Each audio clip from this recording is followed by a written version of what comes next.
The Miami Dolphins season ends on Sunday against the Houston Texans as they lose 20-12, and Tua Tagovailoa turns it over 4 times, 3 interceptions, 1 fumble, and the Dolphins' record falls to 6-8. Before we talk about the team and anything like that, I do want to send out prayers to wide receiver Grant DuBose. DuBose left this game in the third quarter with a head injury after colliding with a safety on Houston. He hit his head on the shoulder of the Texans player and then fell and hit his head on the ground as well. He was unconscious. He was non-responsive. He got carted off, and Ian Rappaport did tweet out, and I will read the tweet verbatim just so people know exactly what was reported, because an EKG got hooked up to DuBose, and he was unconscious when leaving the field. But the report from Rappaport, he is in stable condition and was taken to a local hospital for further evaluation. So I just wanted to start talking about Grant DuBose because it didn't feel right talking about this football game without mentioning DuBose and hoping that he is okay and will make a full recovery. And I want the Dolphins fans to show him some love. I know this was a tough and frustrating day for Miami with the loss to Tua and Mike McDaniel, but show the wide receiver Grant DuBose some love. Spam those 88s down in the comment section.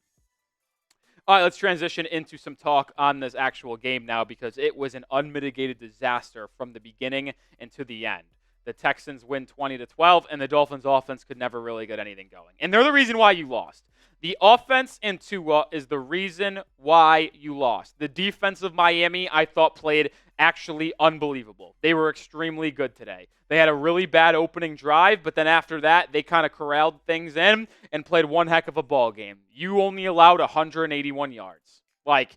It's so utterly, utterly frustrating that the defense played as well as they did today, and you had absolutely nothing to show for it, because they got after C.J. Stroud, especially in the second half. They limited Joe Mixon. I mean, the Texans only had 77 rushing yards, and 35 of them came on a fake punt sweep that got him inside the 10. If you take away the fake punt sweep, they had what?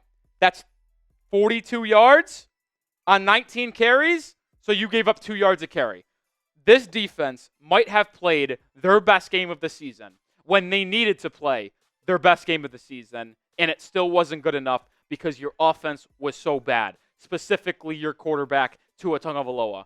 And it sucks because I gave him all the props in the world. I legitimately said this week that he has been playing the best football of his career. He is playing at an MVP caliber level.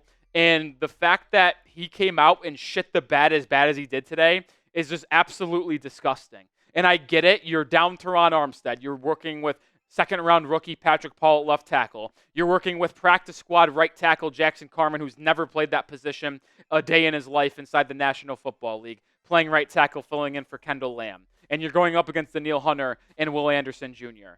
But you just can't do what you did today, turning it over 4 times. The Texans, out of their 20 points, had 10 of them off turnovers. They got the ball at the 7-yard line right before the half and got a field goal because of Tua's pick that he threw over the middle in a full Stevie Wonder, and Kalen Bullock almost returned it for a touchdown.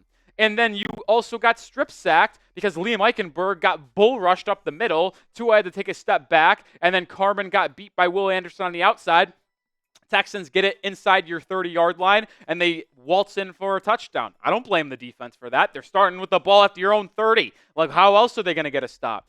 Tua, this is one of the worst 5 games he played in his NFL career. You want to know what one of the other ones would be? Week 2 against the Buffalo Bills when he got concussed, but in the 3 quarters prior to that, he turned the ball over 3 times. It's always turnovers with him. When he puts the ball in harm's way and makes dumb decisions, he doesn't stand a chance. Derek Stingley picked him off twice, trying to throw an out route to Tyreek Hill, and he threw it on the inside shoulder. Can't happen. Interception.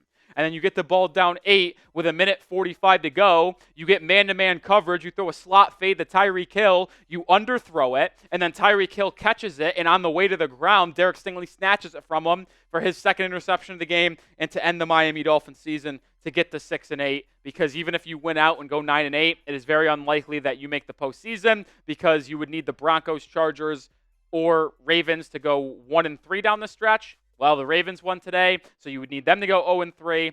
Maybe the Broncos and Chargers go 1-3. I highly doubt it, but that is kind of where we're at right now in terms of the playoff race. But there's a lot to be discussed about Tua. There's a lot to be discussed about Mike McDaniel, and we'll have more of those conversations coming up here in just a second.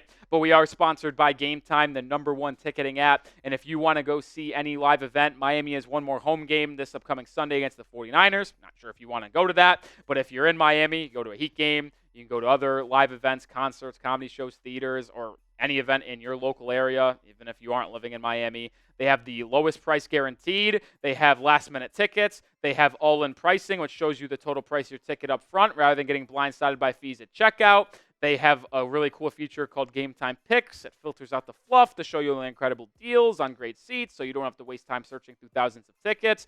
Game Time's the best way to get your tickets to any live event. And right now, you can get $20 off your first purchase when you download the app, create an account, and use code CHATSPORTS when signing up.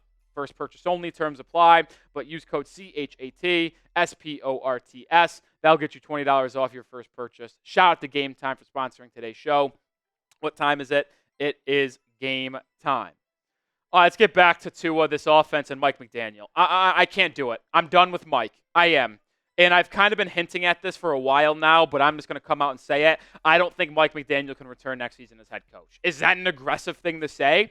Absolutely. And will maybe I have egg on my face in a year if he's still head coach and this team is much more different and better? Maybe. But I'm willing to say right now the Dolphins will never win a big game. They will never win a Super Bowl. They will never win in the playoffs with Mike McDaniel as your head coach. He is now 3-15 as a head coach in a Dolphins uniform against teams 500 or better. That is a disgusting stat. And that goes back to Tua too. Like, Tua and McDaniel only beat bad teams. They stat pad against bad football teams, and whenever they have to put on their big boy pants and play a good football team, they shrivel up and shit down their leg. It's honestly disgusting, and I'm sick and tired of watching it every single time it's a big game. And I hate that as a fan, I try to convince myself. I try to come up here on the channel and tell you guys, maybe it's going to be different this week. Maybe the Dolphins are going to show up. Maybe they're going to make some plays and actually play good against a good team. Nope, not going to happen.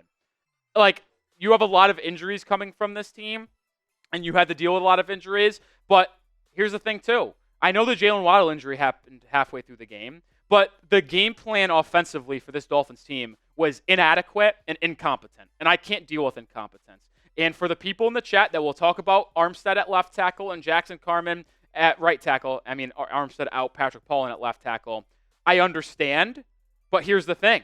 You knew that those two were probably not going to play all week long.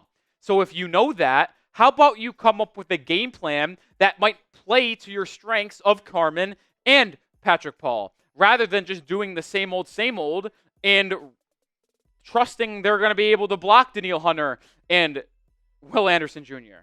Because they didn't.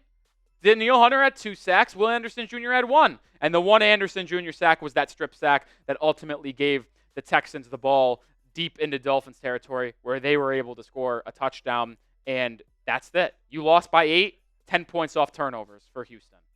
Your defense played an unbelievable game. Texans couldn't really move the ball when they had to go 60-plus yards. They had to only go 30 or 40 yards. Yeah, it's pretty easy to score points. All right, make sure you are subscribed to the channel because we're 107 subscribers away from 66,000. Listen, the season may be over for Miami, but we will still be dropping content on a daily basis. We'll be still live for the final 3 games of the season. And we will be the #1 home for Dolphins offseason content, whether Chris Kerr gets fired, whether Mike McDaniel gets fired, draft content, free agency rumors. We'll have it all, so make sure you are subscribed. All right, I guess we'll round out the show with defensive talk and maybe injuries. I don't really know. I've kind of said my piece with Mike McDaniel and Tua. I don't really have much more else to say because the defense did play a really good game. I guess the only positive for the Dolphins, and you could take away, is that you have a star in Chop Robinson brewing. Chop Robinson had 2 sacks today. He had both of them late in the fourth quarter to get the Dolphins off the football field on 3rd down. He just continues to play better and better. And if he's able to get more involved in the run defense and stopping the run too, and then you mix in that ability to rush the passer, I mean, this guy's just going to be unbelievable. He's going to be an absolute stud. 4 QB hits today, 2 pressures, 2 sacks, 2 TFLs. Chop Robinson was great. He was absolutely terrific. We'll ask you this question and then get into the last injury news before we head out of here. Should the Dolphins fire Mike McDaniel? Type Y for yes, type N for no. I lean yes. Do I think Stephen Ross is going to do it? I do not. I will openly tell you right now, I do not think Stephen Ross fires Chris Grier or Mike McDaniel, even though I think they should fire both. But let me know your thoughts down below. All right, rounding out today's show, Jaylen Waddle left this game with a knee injury. He hobbled off. He got rolled up on his right knee. We'll see if he is going to need surgery on it. We'll have that update tomorrow, or at least some diagnosis of injury. So that's why you got to be subscribed and make sure you're watching our channel on a daily basis, because that will impact the offseason. That will impact the beginning of next season, potentially, depending on the injury there. So make sure you are subscribed. That's really the only main injury out of this game, outside of the DuBose one, which we talked about right off the bat. That'll do it for today's show. See you tomorrow, more content.